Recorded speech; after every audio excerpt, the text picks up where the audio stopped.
যে নারী রান্না করার সময় তিনটি কাজ করবে ওই নারীর কপাল খুলে যাবে। আল্লাহ পাক রব্বুল আলামিন ওই নারীকে সম্পদশালী বানিয়ে দিবেন। আল্লাহ পাক রব্বুল আলামিন ওই নারীর ঘরে বরকত নাজিল করবেন। ওই নারীর ঘরে আল্লাহ পাক রব্বুল আলামিন রহমত নাজিল করবেন। অনেক মা বোনেরা এখন কিন্তু সংসারের ভিতরে সুখ চান, শান্তি চান, ঘরের ভিতরে রহমত চান, বরকত চান।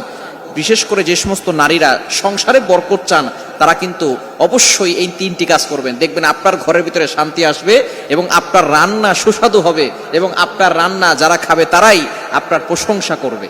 আমরা অনেকেই কিন্তু নিজের প্রশংসা শুনতে চাই এবং অনেকেই আমরা ঘরের ভিতরে বরকত চাই, রহমত চাই। এজন্য আমরা এই তিনটি কাজ করব। নাম্বার 1, 1 নাম্বার হচ্ছে আপনি যখনই রান্নাঘরে প্রবেশ করবেন তখন আপনি সালাম দিবেন।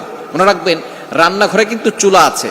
এই চুলা, গ্যাসের চুলা বলেন আর যেই চুলাই বলেন, এই চুলা থাকার কারণে যখন আপনি রাতের বেলা সেখানে থাকেন না, এখানে কিন্তু জিন জাতি থাকার সম্ভাবনা আছে। এই জন্য যখনই আপনি রান্নাঘরে ঢুকবেন তখনই সর্বপ্রথম 1 নাম্বার কাজ করবেন, সালাম দিবেন, আসসালামু আলাইকুম ওয়া রাহমাতুল্লাহ।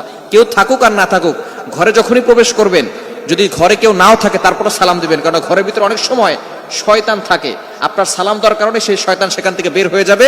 শয়তান আপনার ঘরের ভিতরে আর বসবাস